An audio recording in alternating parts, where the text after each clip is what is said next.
Jumlah kementerian yang bertambah bakal disesuaikan dengan komisi di DPR yang juga bertambah.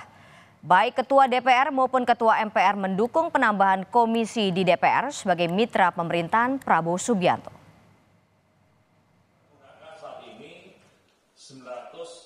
Seiring dengan wacana bertambahnya jumlah kementerian di pemerintahan Prabowo Subianto, 2024-2029 MPR menilai juga harus diimbangi dengan langkah di parlemen. Ketua DPR Puan Maharani menilai langkah penambahan komisi di DPR perlu untuk tugas parlemen menjadi mitra pemerintah. Saat ini penambahan komisi tengah digodok. Ini lagi dimatangkan kan dengan adanya rencana penambahan kementerian, tidak mungkin, bukan tidak mungkin.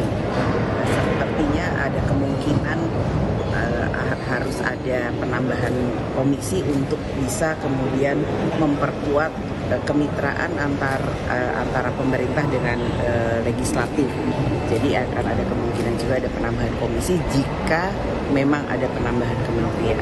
Jadi itu kita sedang godok dan sesuai dengan mekanismenya akan kita laksanakan ya sesuai dengan mekanismenya.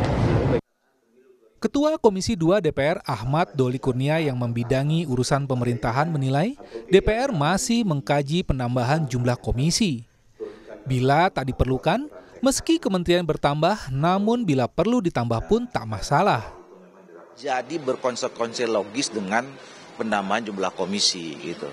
Nah, saya kira ini yang sekarang sedang dikaji oleh tim yang dibentuk oleh pimpinan DPR ya, apakah memang diperlukan untuk penambahan komisi itu atau tidak. Yang jelas, saya kira prinsip dasarnya adalah bagaimana supaya kinerja DPR itu tetap bisa terjaga dengan baik, tetap berkualitas, sekalipun memang ada penambahan jumlah kementerian kelembagaan. Kalau memang diperlukan dalam konteks mempertahankan kinerja itu, ya saya kira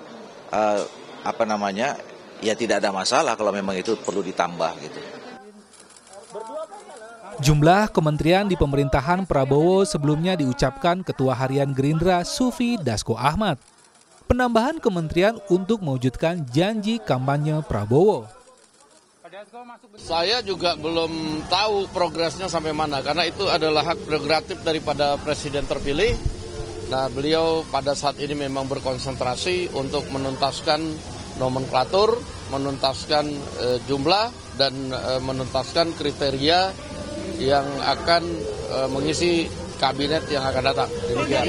Kalau dari Gerindra sudah ada nama-namanya, tapi mohon maaf belum bisa dipublikasi. Berapa dari Gerindra? Ya, dari Gerindra sedikit lah, sedikit nggak banyak.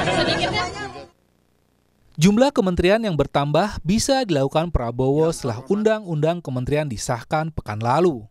Undang-undang baru memberi kewenangan buat Presiden menambah jumlah menteri. Lobi-lobi politik pendukung Prabowo dalam Pilpres juga sudah berlangsung pasca Undang-Undang Kementerian disahkan.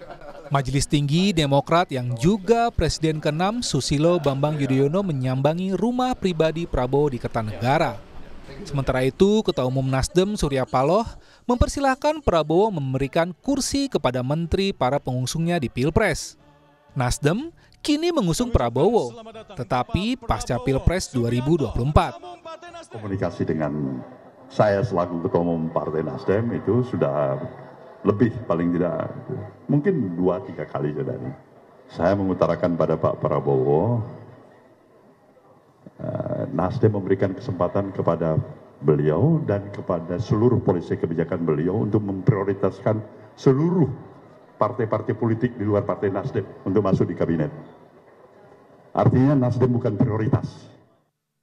Golkar yang punya kursi terbanyak di DPR di koalisi Prabowo berharap bisa dapat tambahan kursi dibanding masa Joko Widodo.